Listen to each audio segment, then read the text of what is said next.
Since I am doing the Attack on Titan manga, and the internet states both of these series are the greatest thing that ever happened in human history, I might as well do an analysis on the other flawless masterpiece that is Demon Slayer. Starting with the protagonist's family, which we will only see for a few pages before the mangaka expects from us to care about them. Although they were important for the protagonist since he had spent his whole life with them, we the audience didn't, and therefore their deaths have no impact. It's not the same as when you witness a character dying after years of following him in a story. Demon Slayer has a serious issue regarding this, since almost everybody who dies is not shown much to leave an impact on the viewer. Hey, guess what? Attack on Titan has the same problem. Then comes the typical, as you know, info dump about the demons which shouldn't exist since they should already know about it. Even if it's folklore and they don't believe they are real, there have been countless attacks and they should know about the existence of something that constantly kills a lot of people. Hey, guess what? Attack on Titan also has a problem with exposition. Then we have our first case of plot armor when the protagonist should have normally been killed by his demon sister, but conveniently a demon slayer appears and saves his ass. Hey, guess what? Attack on Titan also has a problem with plot armor. Then the protagonist uses the power of friendship for convincing the demon slayer to not kill his sister. He just says she will never kill anyone, although there is no evidence backing that up. Even when she defends him from an incoming attack, it doesn't mean she won't hit him a few hours later. Instead of doing his job, the demon slayer acts out of character and goes away by assuming it's all going to be fine and she won't hit 1,000 people.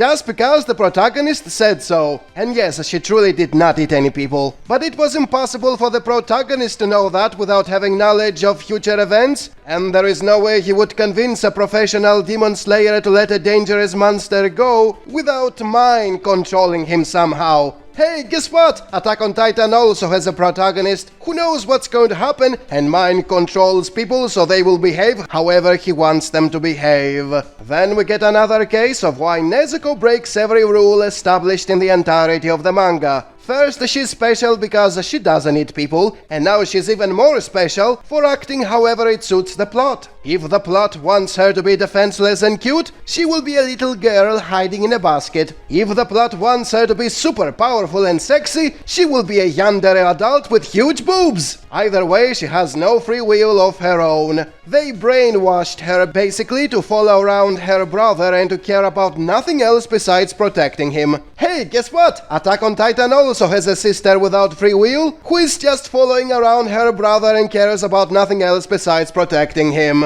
Then they will have their first fight with a demon, which once again makes you wonder why they didn't know about the demons. In just one day they found one without even looking for him. That can only mean demons are everywhere and they constantly kill people, yet they didn't know about them. It's as stupid as graduating as a ninja without knowing about missions and jutsu. Then comes an info dump about the demon slayers where we are told they are not acknowledged by the government, and we are supposed to accept the fascist ruler of that time would have no problem with a paramilitary organization constantly appearing in places where hundreds of people are missing or dying. He would demand from them to become an official imperial organization controlled by the military, and if that didn't work, he would send his entire army to kill every last one of them. Unless, of course, he can't find a single one of the several hundreds of demon slayers all over Japan constantly appearing in places where hundreds of people go missing or are dead. How incompetent does that make him? The government in Attack on Titan was way more competent than this one. At least that one was doing something against the people who were conspiring against it. Over here it's not doing anything despite tens of thousands of people dying every year. Then we are told there is no way you can kill a demon without a specific type of sword. And later on this is contradicted since there are more ways to kill a demon. It's almost like the mangaka was making up shit as he went along, just like Isayama. Then a training session happens for the protagonist to become a demon slayer. In the meantime, Nezuko sleeps for years, and we once again see how she breaks all the rules. Not only she can survive with no food all this time, she doesn't kill anyone, and she even becomes super powerful by sleeping.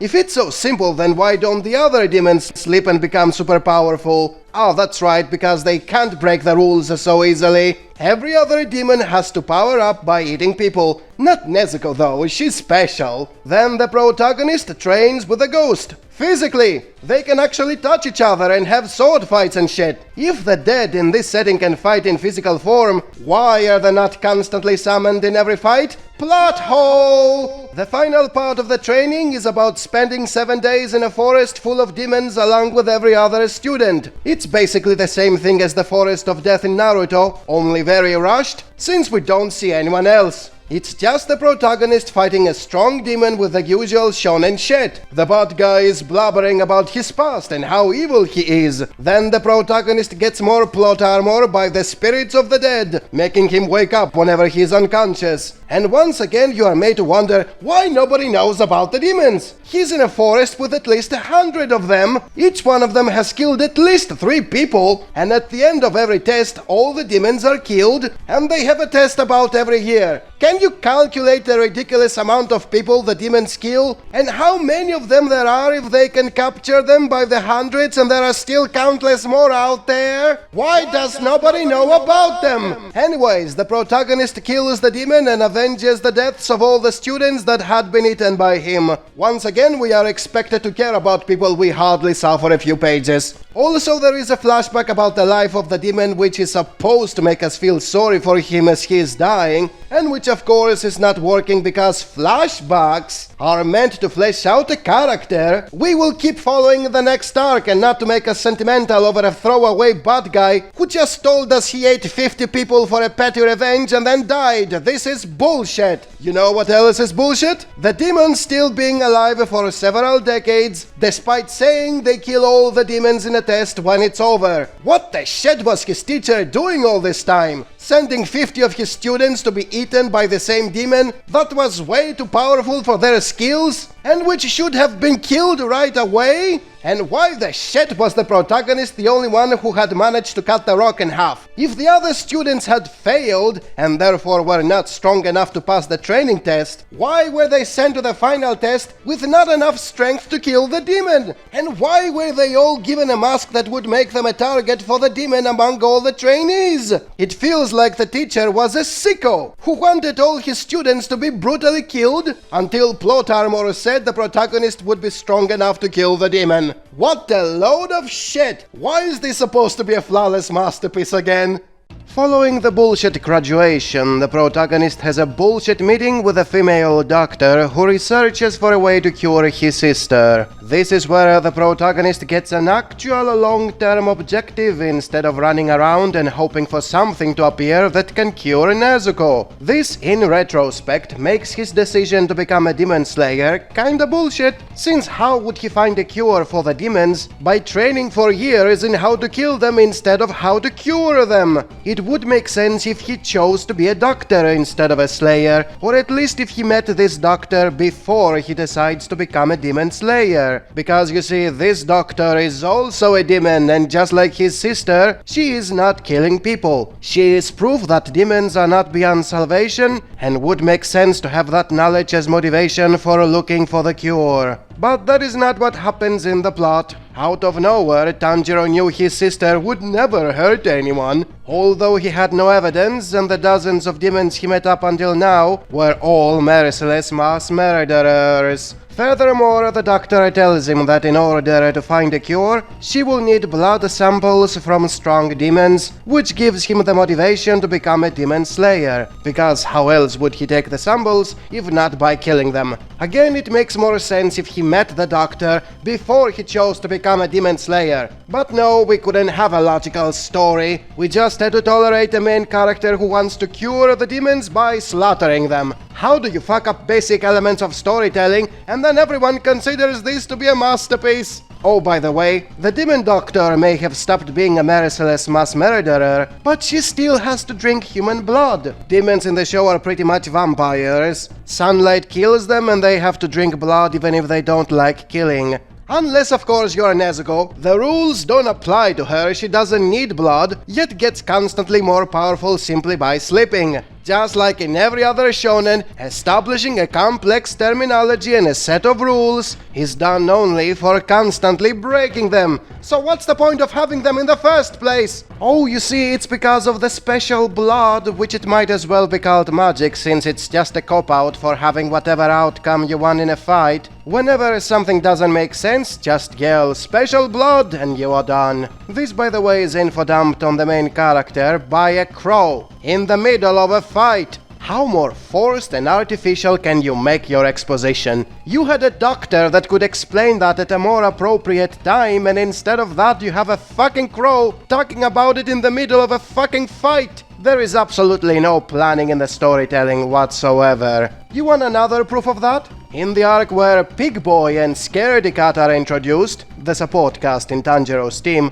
Nezuko does absolutely nothing. She spends the whole time in the box, although she could have been very useful in the fight with the demon. The reason for that was for not stealing the spotlight from the newly introduced characters. She's like Son Goku or Luffy. With her around, every fight becomes easy, and the reason is needed for keeping her away. Only in this case, there wasn't even a good reason. They just don't take her with them to the fight. What the shit, Arthur? How can you be so lazy? Now, speaking of those two guys, Pig Boy is okay. I can tolerate him and even find his obsession adorable. Zenitsu, on the other hand, holy hell, he's the worst in a show where everybody has a one-dimensional trait stretched to infinity. He's a sexual molester who's acting like a spoiled child with constant tantrums. It's supposed to be funny, but it's annoying beyond belief. And despite that, he's the most popular character in Japan, because like most of the characters, he has a hidden badass mode. The Japs really like those who are acting like obnoxious idiots in peaceful moments, and get really serious and powerful during fights. This though is done in a cheap way, since Zenitsu is not pretending to be obnoxious, while in reality being serious and strong. He falls unconscious from fear, and his hidden personality conveniently comes out to make him look like a badass. The author is so lazy he can't even think of something smart, not even by giving him sleeping pills so he can use them to fall asleep before the mission begins. After that, the fight with the spider demons happens. It's where the manga became super popular thanks to the pretty colors of the anime adaptation and not because of the writing. In fact, the writing in this arc was way worse than everything else that came before it. All of a sudden the demons don't die when you behead them.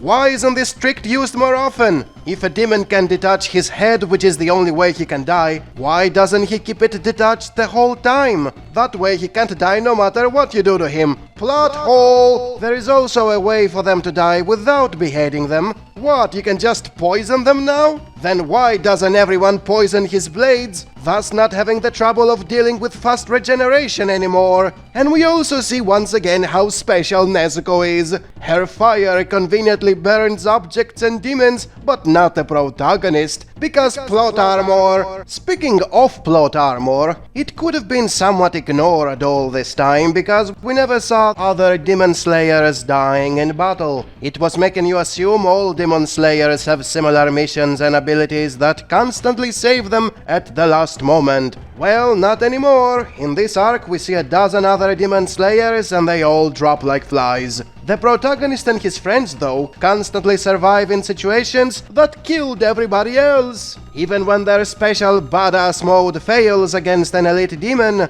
one of the top slayers appears and saves the protagonist. And he's the exact same slayer from the beginning of the story, saving him once again. What are the odds of that? And how strange that it didn't happen with any other of the dozen demon slayers that got killed without anyone coming to the rescue. It's shit like this that makes the absence of actual tension so obvious. You have no reason to think something bad is ever going to happen to any of them, because they are plot armored beyond belief. And will you stop it with the flashbacks to a demon's life as he is dying? You can't possibly make a compelling character as he is dying. Flashbacks are used for fleshing out a character you will keep on following, not someone whose story is over and the incompetence of the author couldn't show up until then. A character should be tragic before he actually dies, or there is no impact to his death. By the way, this particular demon killed mountains of people. add up all the people the 12 moons killed, and you got mountain ranges of corpses. That's like billions of dead just in Japan. Why doesn't anyone know about the demons when they have killed billions of people? Yeah, Demon Slayer is a masterpiece. The next thing that happens is the meeting of the strongest demon hunters, and you can instantly tell they were all made with only one trait in mind, since they repeat it constantly and come off as one-dimensionally as possible. There is no thought put into what is supposed to be the elites of the good guys, and it's evident how lazily made the whole concept is. The same can be said about the supposed trial regarding Nezuko and if they should kill her for being a demon, although it has been shown many times already that she is special and doesn't eat people. This part is a waste of time basically, and it ended with a letter that convinced them she is safe. They could have just read the letter right away and the trial wouldn't even need to happen. Then comes a rather stretched out scene where the main characters recover from the fight. It is done in a very comedic and aloof fashion that doesn't fit the rest of the plot so far, so it's yet another pointless segment we would be better off without, since nobody's reading Demon Slayer for this bullshit. Then comes the fight with the last of the lower moons. How is that possible when there are supposed to be 6 and they only defeated 1? It's because the main bad guy killed the rest of them. The mangaka changed his mind about having one moon fighting one pillar in every arc and sped things up. Talk about bad planning. Why did you even bother having a dozen mini-bosses if you aren't committed to it?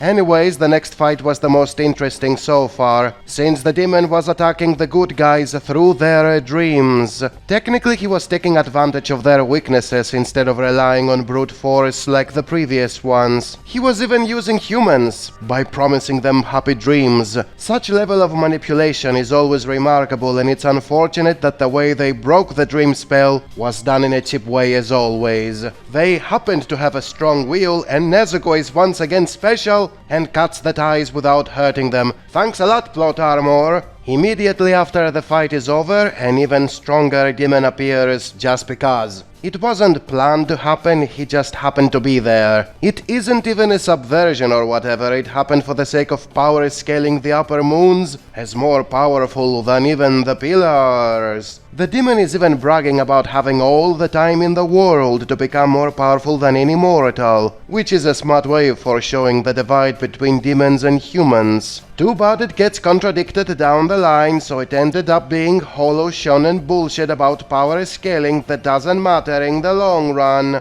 What's the point of having ranks if the lowest rank can't beat the highest, or we never see how they move up the ranks? And what's this bullshit where you can see your rank by making a fist? And why is all this shit info dumped again in the middle of a mission? They did the same with a special blood when a freaking talking crow told the protagonist about stuff he should have known. Why does the stupid pig dude know about it and he, a boy genius, doesn't? And why is he info dumping all that shit while he's cross-dressing? Did I mention all that happened as they pretend being underage whores in a brothel? What the fuck, Japan? Anyways, what I'm getting at is that the writing is bad because we are getting useless information at an inappropriate time. After that comes the big fight with the upper moon, and you instantly see the plot armor when the demon can kill any common human without even trying, but not the named characters no matter how much she tries. Yes, there is a difference in skill between a common person and a demon hunter, but when you hype up the upper moons as powerful enough to kill not one but multiple pillars, and then you get this shit where she can't kill a single low-rank demon hunter, then you know the power scaling is already random nonsense.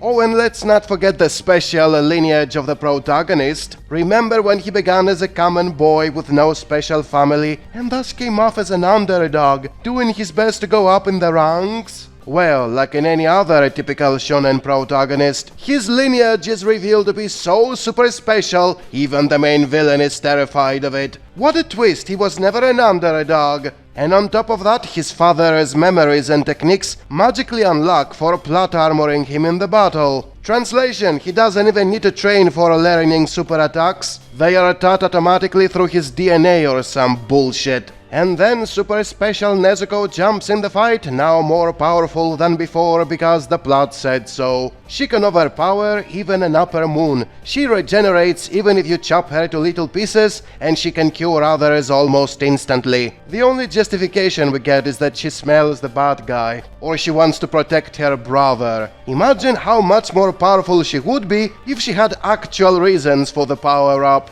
Like training or eating people, you know, things that count for everyone else, but not her. For the same reason, imagine how much more impactful the whole arc would be if she didn't have those bullshit powers that essentially plot armored everyone. The battle ends and not only nobody died on the side of the good guys, they weren't even poisoned anymore. Those wise things the other demon was saying about humans being too frail now don't matter. Oh, and once again they want us to feel sorry for the bad guys by throwing in a flashback as they are dying. It never worked before, it's never going to work in the future, for the same reason as always. Flashbacks flesh out the living, not the dead. The Swordsmith Village marks the point where the manga stretches past its natural duration in just 100 chapters, which is half of its total size. The mangaka couldn't think of anything more to add to the power system, thus the powers of the demons become slight variations of stuff you have already seen in previous demons. Also, in order to spice up every next fight so it won't be exactly the same thing every time, the mangaka was breaking every rule he had established in earlier arcs. The upper moons are attacking in teams and are still no match for mid-tier demon slayers, thus proving once again how power levels mean nothing. Also, the whole rule of demons not working in teams because they hate each other no longer means anything because they work in unison just fine. Also, the rule of beheading a demon as the only way to kill him becomes a joke, since nobody dies from that anymore. It's more like an excuse to power up by changing forms or summoning more demons. There is absolutely no consistency anymore. Everything became random for the sake of jump scares and for prolonging the fights with extra modes and transformations. This also has the effect of the arc being almost entirely action. Not much build-up is given to what is going on in the plot, and thus pillars and moons that were not shown doing something throughout the story get minimal fleshing out. You are given the impression they were slacking off all this time and then they decided to fight out of nowhere and without establishing fundamental plot points. For example, the bad guys discover the Swordsmith Village without showing how. They just did. Their backdrops are also quick flashbacks in the middle of the fight, so you are never given the time to give a shit about them. It would be nice to have a justification for why they attack when the protagonist and Super Special Nezuko happen to be in the village. And it would be nicer if we had an explanation for how did Super Special Nezuko learn the technique to make Tanjiro's blade red with her bullshit powers that keep evolving without any training or eating people. Since nothing has any build-up or much justification, everything becomes lazy writing and plot conveniences. Anyways, eventually the moons are defeated despite being hyped up as powerful enough to kill multiple pillars.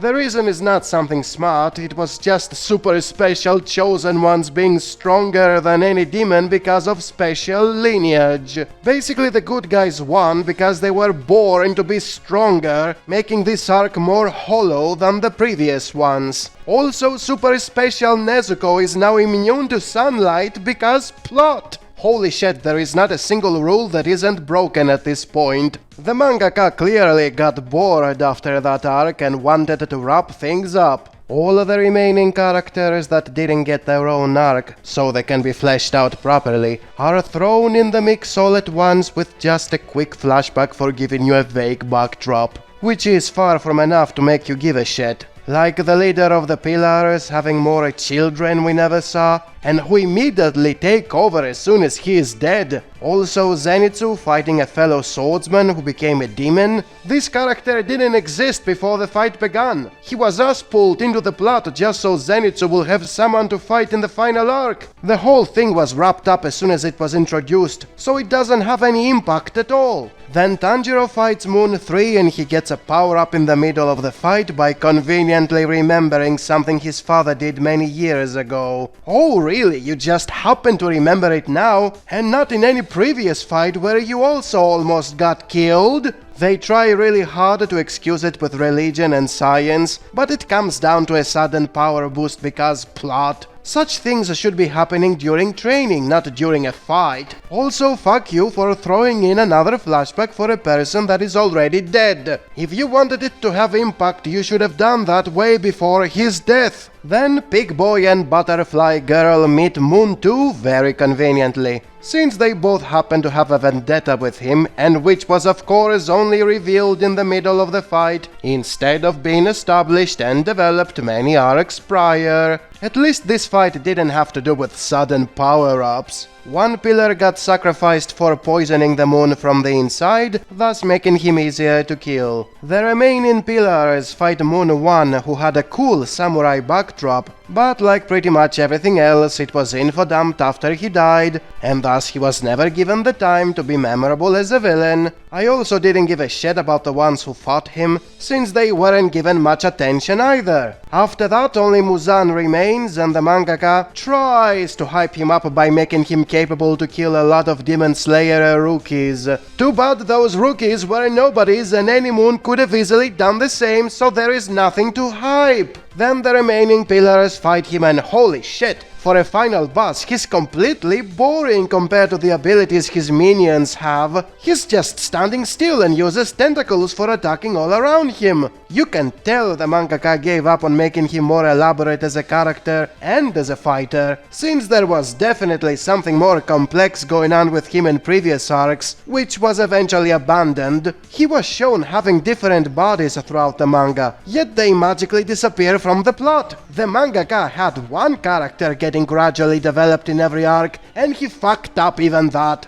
Then the protagonist gets a second sudden power-up in the same arc and in the middle of the fight again, by magically going back in time and talking to the creator of the breaths. This is lazier than unlocking memories that were always supposed to be there. Anyways, the final showdown ends up being about a boring bad guy fighting a boring good guy with a boring power-up. After a dozen chapters of mindless action, the sun comes up, and the final boss dies like a total crying bitch because he's not super special like Nezuko. Just think about it. Nezuko ends up becoming more powerful than the main villain of the show in almost no time and with no effort at all. That's the kind of bullshit we are dealing with here. And then we have a last moment twist where the protagonist becomes a demon and the mangaka wants you to think he's going to become the new main bad guy and kill everyone, when in reality he just wanted another cheap excuse for healing his grave injuries.